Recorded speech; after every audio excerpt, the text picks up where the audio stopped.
Hello, and welcome to the P3 Project, a podcast to help diverse entrepreneurs turn their passion into a business of purpose and turn their purpose into exceptional profit. I am your host, Shelton Russell, the publisher of American DBE Magazine. Thanks for tuning in, and let's get it.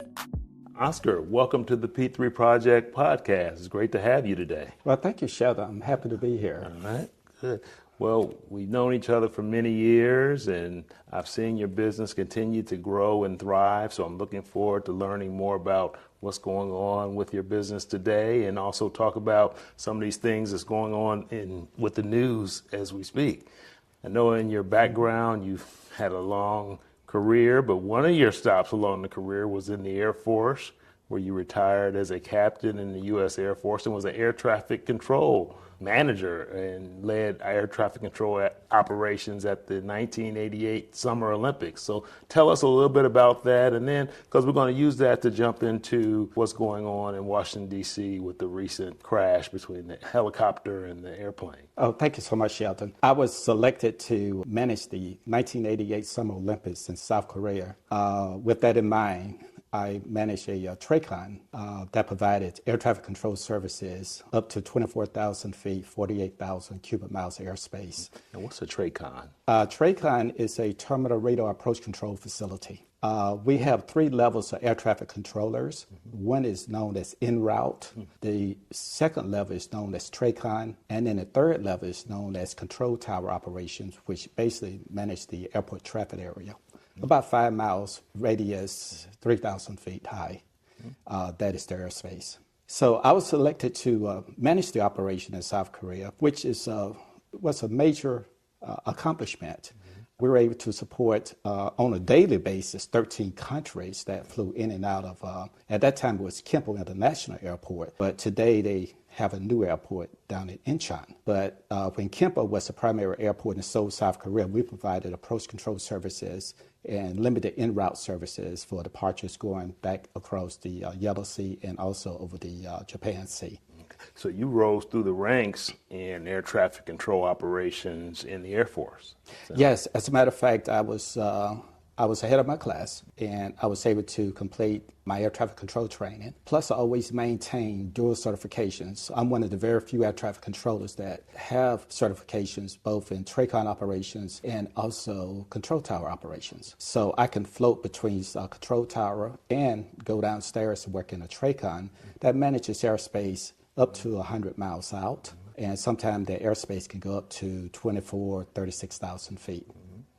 And so during your career, and then even as you started your business, I know a few years ago you launched or got patented a airport runway landing system that just your years of experience allowed you to bring that idea together and get it patented to improve airport operations. And so using that experience, talk about what you saw in the news recently going on in D.C. and your reaction to all of that.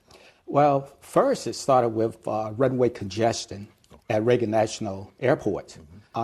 With the congestion at that airport, a little bit after 8 o'clock, air traffic control TRACON asked control tower to divert an aircraft that was established for an instrument approach for runway 1, which is crossing the Woodrow Wilson Bridge direct into the airport.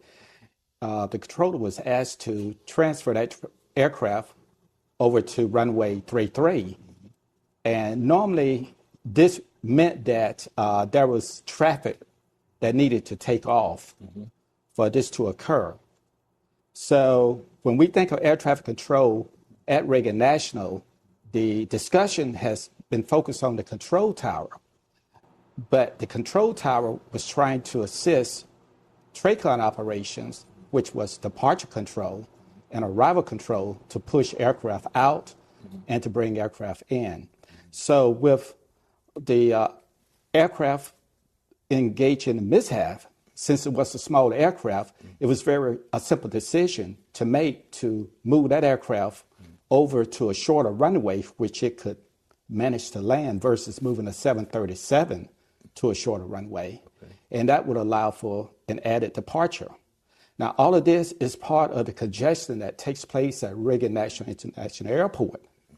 The smart runway landing system would increase the efficiency of Reagan National Airport by 25 to 32%.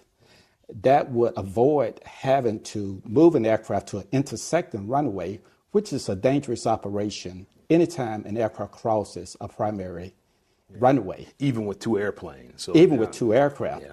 Yes, that always creates a sense of extra awareness from a controller standpoint, because if you're trying to launch departures, now you have an inbound coming over to you on the intersecting runway. Now you have two problems. So, and you mentioned this through in our prior conversation, but there are a lot of things, some things that could have been done differently that may have brought a different outcome. How would you have managed that situation differently? Well, moving an aircraft from runway 1 to runway 33 at night, having traffic come down the east side of the Potomac River, I would have given a better traffic advisory to the helicopter pilot and also a better advisory to the aircraft. I would have given advisory to the helicopter to look to their 11 o'clock position for an aircraft turning final to runway 33, not to look for an aircraft on final, but look to your 11 o'clock position for that aircraft. So would that have been, so that's not a policy, or they didn't do anything, or would you say they'd done something wrong, or just didn't provide that extra information that could have helped prevent the accident? The extra information to help avoid this accident was not given.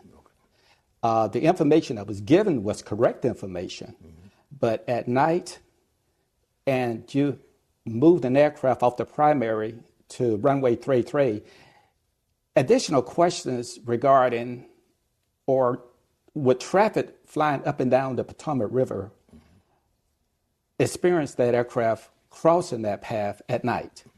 It's just normal.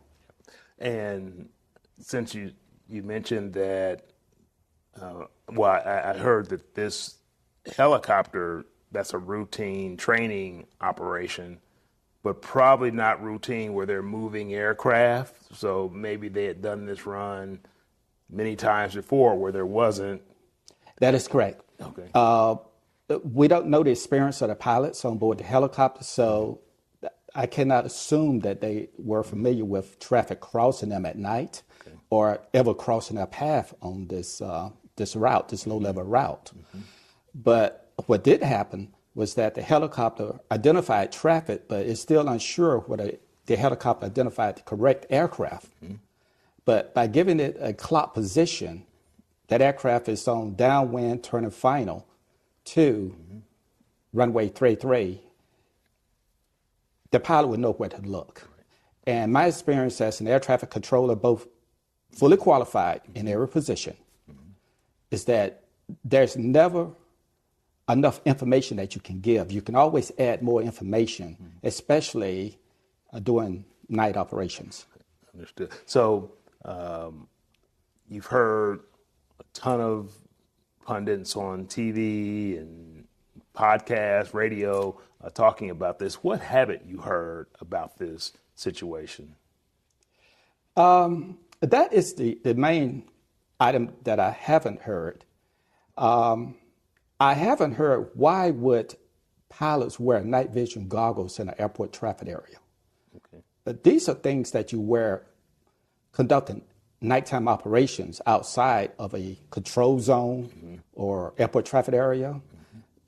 I still don't understand the purpose of night vision goggles in a control zone.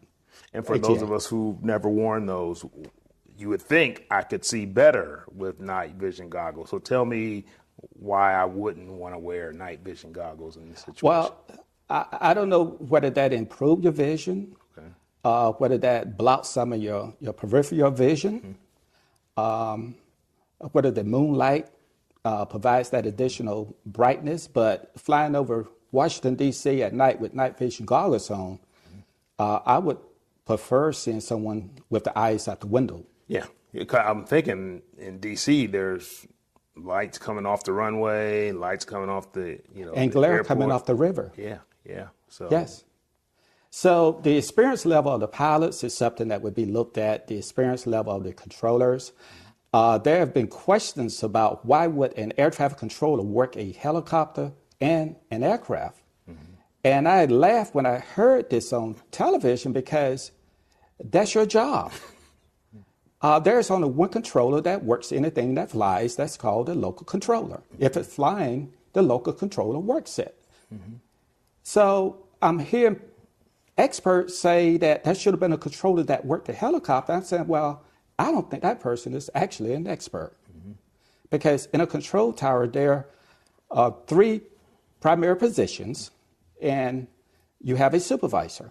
You have a local control position that handles all traffic departing, landing, and flying around the airport traffic area.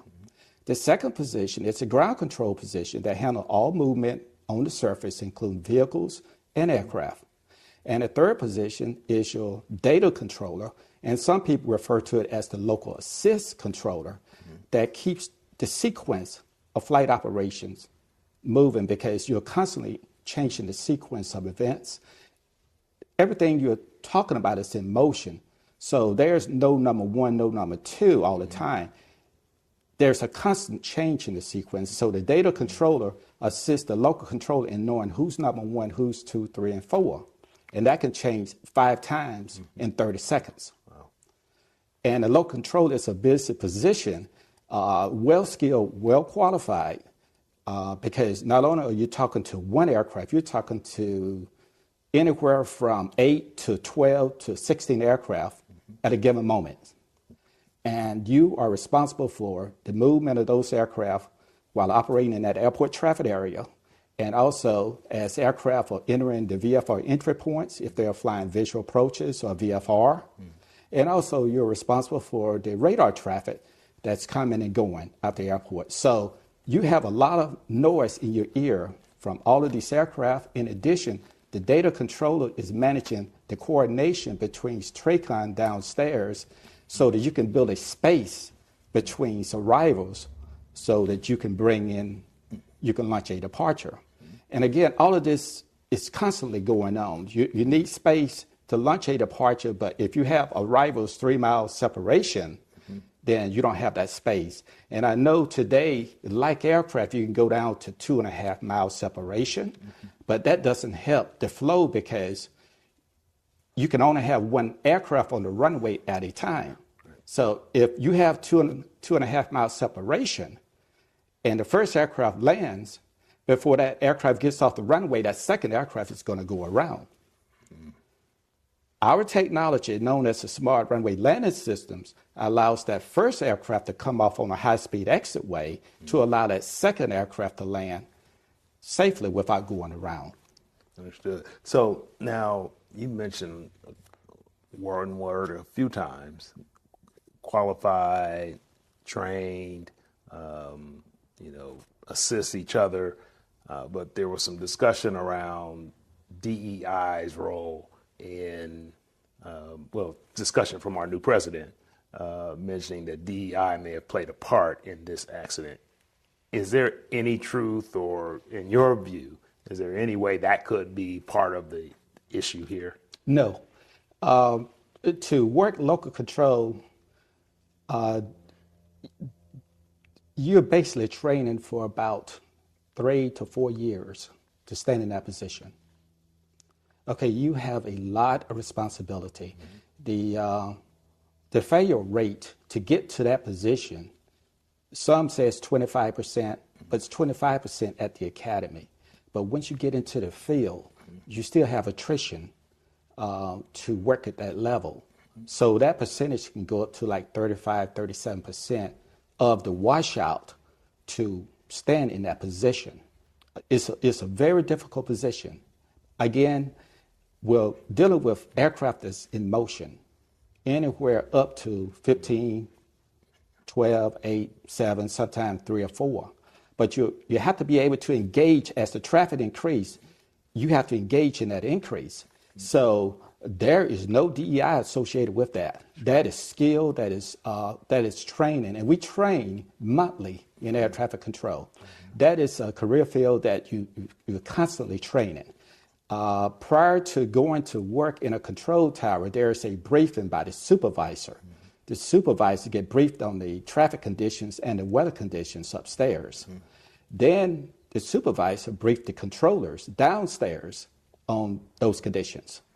Once you go upstairs into the cab, you stand behind the controllers that are currently working, you plug in position and listen to what they're doing. Once you listen and get a good picture of the situation awareness, that controller pulls out and you take control. Gotcha. So, and I didn't know this until you shared it a few minutes ago. I did know that one of the pilots of the helicopter was a woman, a very highly decorated and trained woman. But I did not know that the lead air traffic controller, the head air traffic controller at Reagan National is an African-American gentleman that you've worked with before. So I didn't know that might have been part of his DEI conversation. So any reflections there? Yeah, I don't know who the airport manager is today at Reagan National, but I do recall several years ago when we first started talking about the new configurations for Reagan National and how the smart runway landing system would increase the traffic flow, that the air traffic control manager at Reagan National was a black man, a well-qualified air traffic control, experienced black man. Absolutely. And that's a great thing. Yes. So let's switch now and talk a little bit about the Lewis Company. I mean, you've done, again, a ton of work in the aviation industry, again, patenting the new smart runway landings or airport landing system. Yes. But also, you've got a very established company. A few years ago, you were the Black MBA of the Year for your entrepreneurial exploits. So tell us a little more about the Lewis Company, what it does, and kind of how you've grown the business into new areas. Okay. The Lewis Company, we do basically three things. Our first is research and innovation. We come up with new ways to improve life, to improve the quality, the transportation system nationwide, and also globally. So we have a research side of the corporation that focuses on inventing new technologies and new solutions. The second part of the company is supply chain. We provide supply chain management and services for some of the Fortune 500 corporations throughout the country. That is to manage the shipping of their valuable products to and from manufacturing to end users. And we also engage in utilities, which support some of our major power companies throughout the country. And on the utility side, one of the core businesses that we have would be focusing in on environmental services. How those power plants generate, are the power plants providing clean energy, or is there any type of item out there that could create a problem for the community? So we support the environmental side and collecting samples to make sure that everything is good.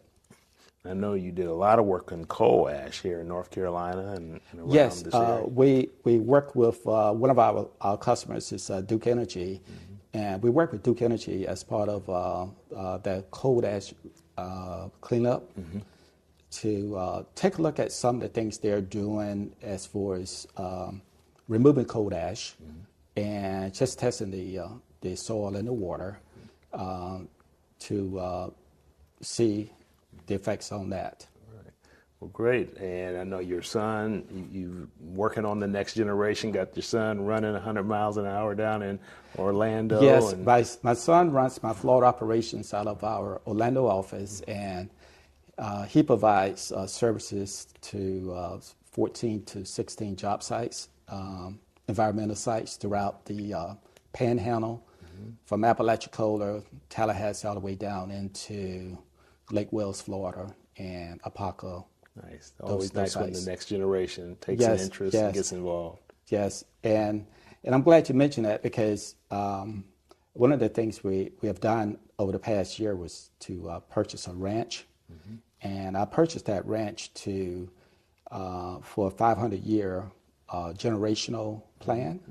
Now, I know I'm not going to live 500 years, but for the next 500 years, we hope to provide a facility, a place that knowledge can turn into solutions, a place for research, a place to build things, to grow. And there are ideas that are beyond my imagination today that can actually take place on that ranch. Wow. And tell us where the ranch is and tell us more about the property. Well, the property is in South Hill, Virginia. It's halfway between South Hills and Chase City, Virginia. It's the most beautiful property I ever witnessed in my life.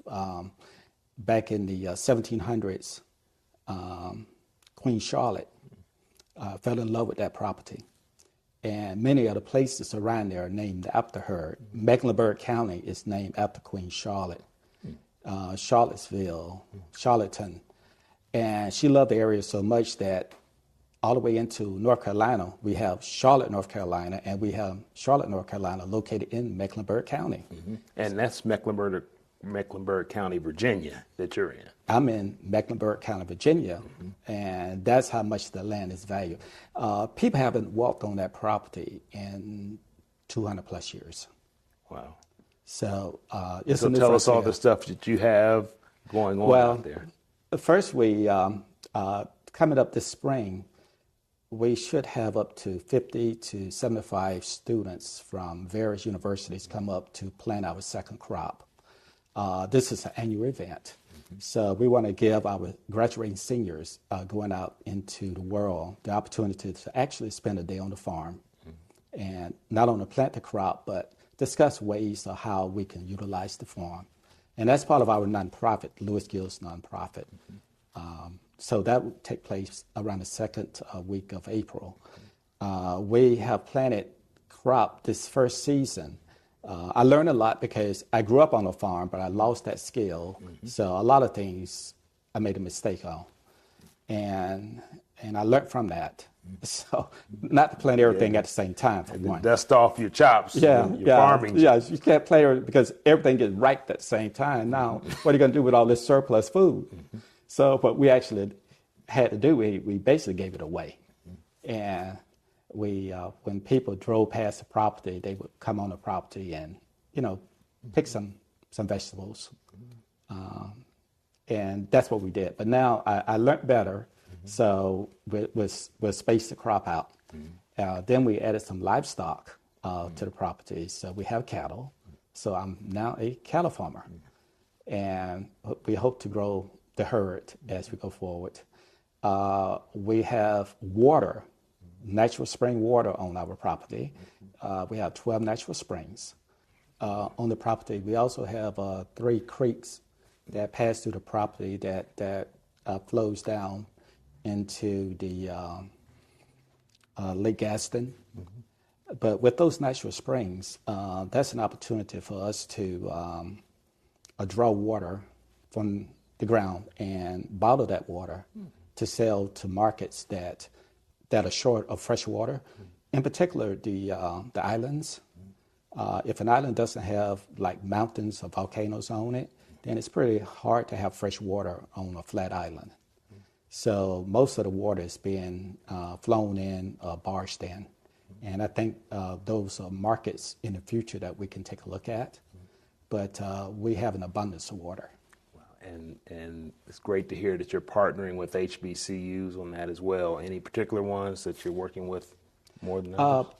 We haven't made a formal arrangement with some of the HBCUs, but the students that come up to plant our crops, they cross several HBCUs. Okay. So we're very happy and very pleased to show them and to give them that experience on a farm and what building generational wealth looks like, and the commitment that we have for that. So my next question would be, are there any other issues out there regarding aviation that concern you? Yes, there are several areas of concern that I have. For one, I noticed this while standing on my ranch in Virginia. We do have a pipeline aircraft that flies low level to check out the conditions of a pipeline.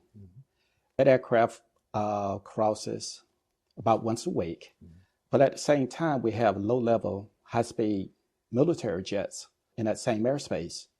So it's just a matter of time before a low level pipeline and a high speed military jet cross paths.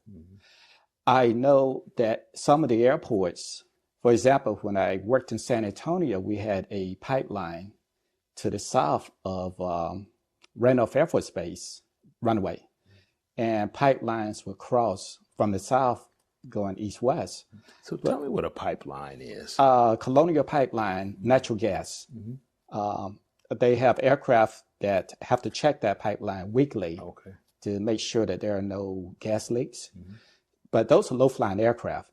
But the military also fly low-flying, high-speed aircraft in that area. So I have witnessed an accident many years ago in Central Texas where a low-flying aircraft collided. And having so many aircraft flying low, and sometimes the aircraft are flying below radar, so air traffic control cannot see this on occasion unless they go to an area where they pop up and then they pop back down again. That always concerns me because I've seen the worst end of this with a mishap in Central Texas back in the mid-'80s. And how would you resolve that situation? What could be done?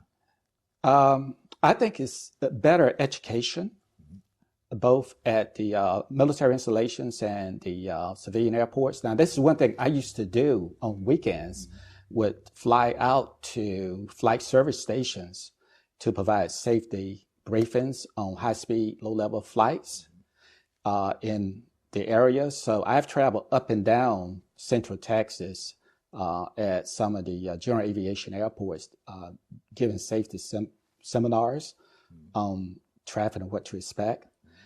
At the same time, we have a crowded airspace with drones, unmanned vehicles that are traveling across different elements of our airspace system. And for example, even the helicopter that was engaged in a mishap in Washington, D.C., drones could fly at that altitude as well.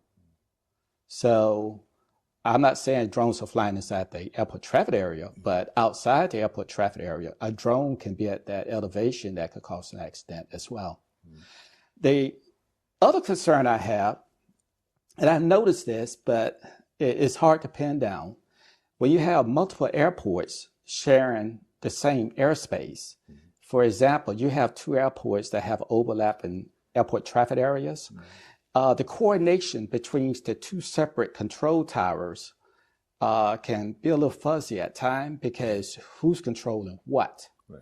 So in this accident in D.C., the helicopter took off from a base or air pad, or was it another airport? I'm assuming it could be an air pad because they transport VIPs.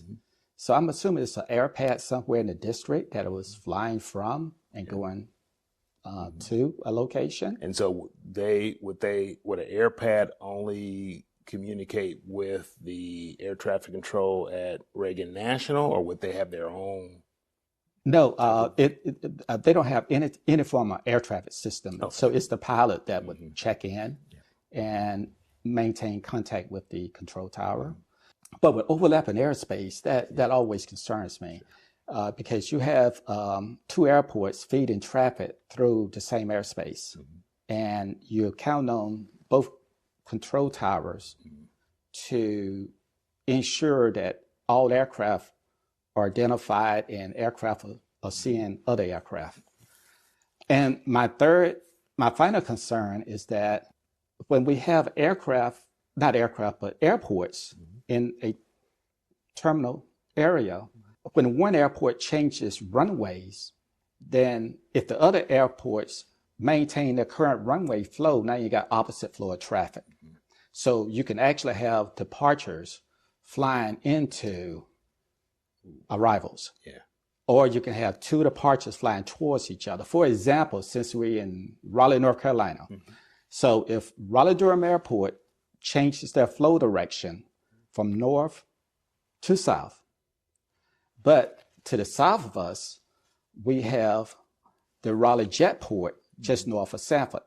So if that jetport maintains south to north flow of traffic, and then the jetport that's down in Clayton maintain south to north flow of traffic, every aircraft that's coming off RDU is turning towards outbound traffic that's also climbing out. So you just told me something I never paid attention to or knew. I just assumed that you always took off, you got on the runway, and you were going the same way. Sometimes you're going one direction, and sometimes you're taking off going the other direction, depending on wind. Depending on the prevailing winds. I never knew that. But the winds at RDU might be a few miles per hour different than the winds in Clayton and Sanford. But that difference can create a situation where two aircraft can get very close together. So now, are there some technologies that you're working on or are aware of that can improve some of these situations? That would require more coordination between the airports. And there have been some crazy ideas over the years as far as airport air traffic control improvements. Some people have been pushing the notion to have unmanned control towers in remote areas. That has been tested in Canada, and there has been discussions here, but I'm unaware of any unmanned control towers here as of now. But what the FAA has done, the FAA has contracted out controllers at the low-level control towers so that they can have personnel at the most traffic towers. So when you're talking to air traffic controllers at some of the smaller airports, they are air traffic controllers, but they're contractors. Sure. They're not working directly for the FAA. They are contractors to the FAA. So now we're getting engaged in how much training and currency and how old are these controllers? Are these retired controllers that are coming back for a second check, or what is going on? But they do have to maintain their certifications still. Yeah, you maintain your certifications, but now you're at that point where are you maintaining all certifications across the board? You're just trying to maintain certification for one key position, or your medical conditions too. The same as a pilot. If I take certain aspirins, I cannot serve in a control tower or TRACON. I am known as duty without flying, DNIF. So our manpower in a control tower environment depends on everybody being healthy, trained, and qualified to stand in that position. And you had mentioned throughout your career, like when you left the military, even designing some of these runway systems in airports, and so with IBM. So talk about that transition when you left the military and was able to Thank you. do some additional work in the industry. Well, after the successful operations in Seoul, South Korea for the Olympics, I moved back to the United States, and I was managing the construction of building new control towers, installing new navigational facilities. That was nav big aids. right in the early 90s. That was in the early 90s. Yeah. Installing new nav aids, radar systems, communication systems. And IBM reached out to me and asked if I could join their team and help design, engineer, and build our new air traffic control system we utilize today. So I stepped away from the United States Air Force and I went to work for IBM as an engineer, and we started building and engineering the air traffic control system we fly in today. Okay. So later on in my career, I started my first company And my first company was an engineering architectural firm, and my first customer was the State of Maryland Aviation Administration. So I provided engineering services and architecture services for the airports throughout the state of Maryland. Great. And when I first came into the DBE industry or transportation space, well, yes, I worked in the city government, but then I came to the airport and we were building a new air traffic control tower in Columbus. And I remember that was the first one I was doing outreach and trying to find DBEs to be involved in. So my last question, because there's been a lot of talk in Washington coming out from the new president and his administration trying to roll back programs that support minority and women-owned businesses, and really turn back time on civil rights. So, as an experienced entrepreneur and business owner, how are you modifying your business, or how are you approaching this time in history as businesses are adjusting to what's going on? Well, first I would tell any business owners to stay focused. Stay focused on your core business and look for ways to improve and innovate your business. I would stand firm on my experience and my education. There was no handouts. There were no extra push. There were no separate criteria. You know the job or you don't. Air traffic control is an environment, you know it or you don't. Airspace is very unforgiving. Aircrafts are very unforgiving. So you cannot talk your way into that position. You are fully qualified and fully trained before you plug into position. Regarding DEI, DEI has benefited more white women in this country than any other minority. DEI support veterans, our handicapped, minorities. We all provide value. So DEI is not what is expressed to be like someone is taking something from someone. DEI help us all share in opportunities and to grow businesses. I'm first to tell any person I talk with, I don't want nothing you have. I want to create opportunities. Not take opportunities, but create opportunities.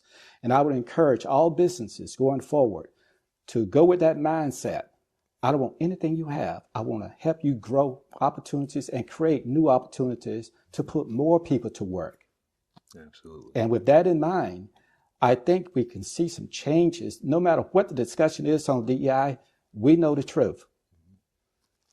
So continue to focus on your business, focus on growing the business, focus on hiring people and building wealth so that children that are not even born can grow up into an environment that they have a leg up. All right. Well, thank you so much.